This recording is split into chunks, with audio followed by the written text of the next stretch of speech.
जी बहू। सुमित्रा जी का बेटा था अमित और बहू का नाम था अमृता। सुमित्रा जी की बहू की बातें सुनकर ऐसा लगता था कि जैसे वो बहुत इंटेलिजेंट है, क्योंकि उससे कभी भी कोई भी सवाल पूछो फट से जवाब दे देती थी। अरे भाई, उसके जवाब से तो गूगल भी पीछे रह जाता था। और इसलिए कम से कम सुमित्रा जी के घर में तो किसी को भी गूगल की जरूरत ही नहीं पड़ती थी। जब भी घर में कोई बात चलती, कोई कुछ भी कहता, तो अमृता फट से कह देती, ये तो मेरे साथ भी हुआ था, मुझे इसके बारे में सब मालूम है। एक दिन सुमित्रा जी अमित और अपनी बहू अमृता के साथ अमित की बुआ जी, फूफा जी यानी कि मुकेश और उर्मिला जी के यहाँ पर मिलने के लिए गए। अरे बहुत अच्छा किया अमित बेटा, इतने दिनों के बाद आए हो तुम। हाँ सुमित्रा भाभी, कभी तो आ जाया करिए अपने बच्चों को लेकर। आपकी बहू के आने से तो हमारे घर में भी रौनक आ गई है। वो क्या है ना, अमित ऑफिस के काम में बहुत बिजी रहता है, इसलिए उसे तो वक्त ही नहीं मिल पाता। अच्छा, लगता है नौकरी काफी मुश्किल है अमित की। अरे नहीं नहीं फूफा जी, ऐसी कोई बात नहीं है। आप तो जानते हैं ना प्राइवेट जॉब में कितना काम होता है। अरे कोई समझे ना समझे, मुझे तो पता है प्राइवेट नौकरी में इतना काम करना पड़ता है कि इंसान की आफत आ जाती है। लेकिन बेटा, तुमने तो कभी जॉब की ही नहीं, तुम्हें कैसे पता? अरे जॉब नहीं की तो क्या हुआ मम्मी जी, सब जानती हूँ मैं। सबसे पहले ऑफिस में जाओ, वहाँ पर अपनी एंट्री डालो, उसके बाद दिन भर सिस्टम पर बैठकर काम करो। चारों तरफ कैमरे लगे होते हैं, आप अपनी नजर इधर की उधर नहीं कर सकते। उसके बाद दिन भर बॉस की चिक चिक सुनो, वो अलग से। यही सब होता है, मुझे ना सब पता है। अरे बहू रानी तो काफी इंटेलिजेंट है, हर बात की खबर है इसको। थोड़ी देर बाद, अब देखिए सुमित्रा भाभी, इतने दिनों के बाद आई हैं आप, खाना खाकर ही जाना, ऐसे तो मैं आपको जाने नहीं दूंगी। वैसे बुआ जी, खाने में क्या बनाया है? वो क्या है ना बेटा, आज तुम्हारी बुआ जी की तबीयत थोड़ी ठीक नहीं थी, इसलिए हमने सोचा कि जब तुम लोग यहाँ आ जाओगे तो बाहर से खाना मंगवा लेंगे और साथ में बैठकर खाएंगे। लेकिन बस प्रॉब्लम इतनी सी है कि मुझे बाहर से खाना ऑर्डर करना नहीं आता। सोचा जब अमित आएगा तो उसी को बोल दूंगी। अरे मुझे आता है ना, मैं कर देती हूँ ऑर्डर। बताइए क्या क्या मंगाना है आपको? इटालियन, कॉन्टिनेंटल, इंडियन, पंजाबी, सब पता है मुझे। क्या बात है बहू, क्या घर में भी खाना रोज बाहर से ऑर्डर करती हो? अरे नहीं नहीं बुआ जी, ऐसी कोई बात नहीं है, बस मुझे ना सब पता है। कोई बात नहीं अमृता, मैं अपने फोन से ऑर्डर कर देता हूँ। अरे क्या बात है, आजकल ऑनलाइन डिलीवरी पर कोई ऑफर नहीं चल रहा है, वरना काफी पैसे बच जाते। कैसे बात करते हैं अमित, मैं कह रही हूँ ना मुझे सब पता है। मुझे एक बहुत अच्छा ऑनलाइन डिलीवरी वाला मालूम है, जहाँ पर 50% ऑफ मिल जाएगा। और आज तो वैसे भी फ्राइडे है ना, फ्राइडे को तो उस पर 50-70% ऑफर मिलता ही मिलता है। अरे क्या बात है, इसके बारे में तो मुझे पता ही नहीं था। अरे बेटा, जिस चीज के बारे में किसी को पता नहीं होता, हमारी बहू को पता होता है। एक काम कर, तू उसी को ऑर्डर करने दे। क्या बात है अमृता बेटा, तुम तो बहुत इंटेलिजेंट हो, सब कुछ जानती हो। कुछ दिनों के बाद सुमित्रा जी की कुछ सहेलियां उनसे मिलने के लिए आती हैं। अरे सुमित्रा बहन कैसी हो, बहू कैसी है तुम्हारी? अरे पूछिए मत, बहुत इंटेलिजेंट है मेरी बहू, सब कुछ जानती है। क्या बात है, बहू के आने के बाद तो औरतें दुखी हो जाती है, लेकिन तुम तो बहुत खुश लग रही हो। वो क्या है ना, मेरी बहू है ही इतनी अच्छी।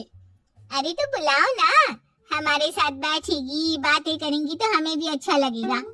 सुमित्रा जी अमृता को बाहर बुलाती हैं और उसके बाद सब लोग बातें करने लगते हैं। क्या बताऊं, कुछ दिनों से घुटनों में इतना दर्द हो रहा है कि चला भी नहीं जाता। अब बुढ़ापे में तो ये सब चलता ही रहता है, क्या कर सकते हैं। आंटी जी, आप योगा करिए, योगा और साथ में ना काले तिल खाया करिए, आपके घुटनों का दर्द भाग जाएगा। लेकिन तुमको ये सब कैसे पता बेटा? अरे मेरे भी घुटनों में दर्द होने लगा था, मैंने योगा किया और काले तिल के साथ गुड़ मिलाकर उनके लड्डू बनाकर खाए, एकदम ठीक हो गए मेरे पैर। अमृता, ये तुम क्या कह रही हो, इतनी कम उम्र में तुम्हारे पैरों में दर्द कैसे हो सकता है? अरे मम्मी जी, सच कह रही हूँ। नुस्खा अपना लेना, बस मजा आ जाए। ठीक है बेटा, अगर तुम कहती हो तो मैं ये करके देखती हूँ। मुझे सब पता है आंटी जी, ये मेरे साथ हो चुका है, इसीलिए तो बता रही हूँ मैं आपको, ऐसे नहीं बताती किसी को। कुछ दिनों के बाद अमित अमृता को अपने दोस्तों के साथ घूमने के लिए ले जाता है। क्या यार, क्या जिंदगी हो गई है। सारा दिन ऑफिस का काम करते रहो, अपनी हेल्थ पर तो ध्यान ही नहीं दे सकते। अरे क्यों नहीं दे सकते अपनी हेल्थ पर ध्यान, सब दे सकते हैं। इंसान चाहे तो कुछ भी कर सकता है। क्या बात है भाभी, आप इतनी श्योरिटी के साथ कैसे कह सकती हैं? अरे आजकल ना एक से एक एप्लीकेशन है मार्केट में, और जानते हैं उसमें कुछ एक्सरसाइज तो ऐसी बताते हैं जिन्हें आप अपने ऑफिस में बैठे बैठे, मेरा मतलब लैपटॉप पर काम करते करते भी कर सकते हैं। अमृता, ऐसी एक्सरसाइज के बारे में तो मुझे भी नहीं पता था, तुम्हें कैसे मालूम? अरे मुझे सब पता है, हर चीज की खबर रखती हूँ मैं, जानते हैं ना आप। लेकिन ऐसी कौन सी एप्लीकेशन है और ऐसी कौन सी एक्सरसाइज है भाभी? एक मिनट, मैं आपको अपने मोबाइल में दिखाती हूँ। अरे वाकई में भाभी तो सही कह रही हैं। देखो यार, इसमें कितनी अच्छी एक्सरसाइज दिखाई गई है। अपनी चेयर पर बैठे बैठे एक्सरसाइज भी कर लो, काम भी और हेल्थ भी। वाह भाभी वाह, मजा आ गया। लेकिन अमृता, तुम्हें इस बारे में कैसे पता? अब मेरे साथ जो चीज हो चुकी है उसके बारे में तो मुझे पता होगा ही ना अमित। मतलब तुम कब ऑफिस में काम करने गई जो तुमने ऑफिस करते करते एक्सरसाइज की? मैं जो किचन में काम करती हूँ अमित, घर के काम, वो किसी ऑफिस के काम से काम है क्या? बस मैं भी वो सब करते करते इनमें से कुछ एक्सरसाइज ट्राई कर लेती हूँ, इसलिए मुझे सब पता है। सही है यार, तुम तो बहुत इंटेलिजेंट हो। कुछ दिनों के बाद, ये क्या है? एक दोस्त ने मेरे साथ एक मजाक किया है, लेकिन समझ में ही नहीं आ रहा। अरे बेटा, तो अमृता से पूछ लेना, उसके पास कोई ना कोई जवाब जरूर होगा। ठीक कहती है मम्मी जी, मैं सब जानती हूँ। लेकिन अमृता, ये थोड़ा मुश्किल है, सोच लो। मेरे लिए कुछ भी मुश्किल नहीं, दुनिया की कोई भी पहेली हो मैं चुटकी में सॉल्व कर लेती हूँ। अच्छा ठीक है, देखो मेरे दोस्त ने मुझे एक खाली पेपर दिया है और कहा है कि इस पर उसने मेरे लिए कुछ मैसेज लिखा है। अब एक बात बताओ यार, खाली पेपर पर, I mean, जिस पर कुछ भी नहीं लिखा हुआ, उसे मैं कैसे पढ़कर बताऊं?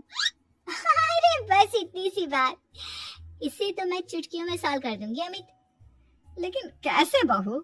इस पेपर पर तो वाकई में कुछ नहीं लिखा हुआ, एकदम खाली पेपर है, कैसे, क्या पढ़ोगी तुम? अमित, एक छोटा सा काम करो, जल्दी से एक मोमबत्ती लेकर आओ। अरे बहू, पेपर में आग लगाने का इरादा है क्या? नहीं मम्मी जी, इस पेपर पर अमित के दोस्त का लिखा हुआ मैसेज पढ़ने का इरादा है। अमित कैंडल लेकर आता है। अब ना बस इस पेपर को धीरे धीरे कैंडल के ऊपर घुमाते रहो, देखना 2 ही मिनट में मैसेज आपकी आंखों के सामने होगा। अच्छा ठीक है, मैं ऐसा करके देखता हूँ। 2 मिनट के बाद, अरे वाकई में इस पर तो अक्षर बनने लगे, लेकिन ये हुआ कैसे? और अमृता, तुम्हें कैसे पता? बहुत सिंपल है मम्मी जी, अमित के दोस्त ने नींबू के रस से मैसेज लिखकर उसे सुखा दिया। आप अगर मैसेज पढ़ना हो ना तो पेपर को आग के सामने ले जाओ और लेटर्स अपने आप उभर कर आ जाते हैं। वाह बहू, लेकिन तुम ये सब कैसे जानती हो? अरे मम्मी जी, जब मैं छोटी थी ना तो अपनी सहेलियों के साथ ऐसे ही गेम खेला करती थी। ये तो मेरे साथ कितनी बार हो चुका है, मुझे सब पता है। थैंक यू यार अमृता, तुम्हारी वजह से हमें कुछ भी सोचने की जरूरत ही नहीं पड़ती, तुम सब कुछ बता देती हो। कुछ दिनों के बाद सुमित्रा जी को अमृता के प्रेग्नेंट होने की खुशखबरी मिलती है और सुमित्रा जी अमृता को डॉक्टर के यहाँ लेकर जाती है। देखिए सुमित्रा जी, आपकी बहू की तबीयत बिल्कुल ठीक है, किसी भी तरह की चिंता करने की कोई जरूरत नहीं है, लेकिन हाँ, उनको आयरन वाली डाइट खाने की बहुत जरूरत है। ठीक है डॉक्टर साहब, आप बता दीजिए मैं अपनी बहू को क्या क्या खिलाऊं ताकि उसकी तबीयत ठीक रहे और आने वाले बच्चे की भी। अरे मम्मी जी, इसमें डॉक्टर से पूछने की क्या जरूरत है, किशमिश है, अनार है, पालक है, ये सब खाना चाहिए, आयरन का लेवल बिल्कुल बराबर रहता है। अरे वाह, आपकी बहू तो सब कुछ पहले से ही जानती है। ये तो बहुत अच्छी बात है। देखो, आयरन के साथ तुम्हें कैल्शियम भी खाना होगा, जानती हूँ मैं, अगर आयरन की खाली सप्लीमेंट लेते हैं और कैल्शियम नहीं लेते तो बॉडी उसे अच्छे से एब्जॉर्ब नहीं कर पाती। सब पता है मुझे। बहू ये भी मालूम है? हाँ मम्मी जी, आप तो जानती है ना, मुझे सब पता है। आपकी बहू की बातें सुनकर अच्छा लग रहा है। मुझे ऐसी बहुत कम लड़कियां मिलती हैं जिन्हें इतनी नॉलेज होती है, सारे सवालों के जवाब देती है। और हमारे इंडिया में तो वैसे भी हालात बहुत खराब है। बिल्कुल ठीक कह रहे हैं आप डॉक्टर साहब, लेकिन मैं उन लड़कियों की तरह नहीं हूँ। बहुत ख्याल रखती हूँ मैं हर चीज का। और जानती हैं आप, हमारे घर में तो किसी को किसी चीज के बारे में गूगल करने की जरूरत ही नहीं पड़ती। बिल्कुल ठीक कह रही है अमृता। अरे कुछ भी पूछ लो, इसे सब पता होता है।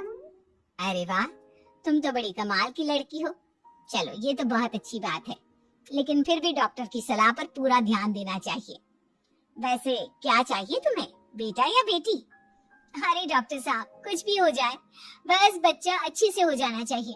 मुझे तो दोनों में से किसी से कोई भी परेशानी नहीं। और सुमित्रा जी आप? डॉक्टर मैडम, मुझे तो लड़के और लड़की में कभी भेद करने की आदत ही नहीं है। पोता है या पोती, मेरे लिए तो दोनों एक बराबर है। सुनकर अच्छा लगा। वैसे आप जानती हैं, हमारे यहाँ पर तो लोगों को बड़ी बेचैनी रहती है ये जानने की कि पेट में लड़का है या लड़की, लेकिन विदेशों में ऐसा नहीं होता। हाँ, वहाँ पर तो सब कुछ पहले से ही बता देते हैं ना। ये भी कोई बात हुई भला? लेकिन तुम्हें कैसे पता कि वहाँ पर सब कुछ पहले ही बता देते हैं? अच्छा हाँ, तुम तो सब कुछ पहले से ही जानती हो ना। तुम्हारे साथ तो सब कुछ पहले से ही हो चुका होता है। नहीं मम्मी जी, ये तो मेरे साथ पहली बार हो रहा है, इसलिए मैं ये डायलॉग नहीं बोल सकती। अमृता की बात सुनकर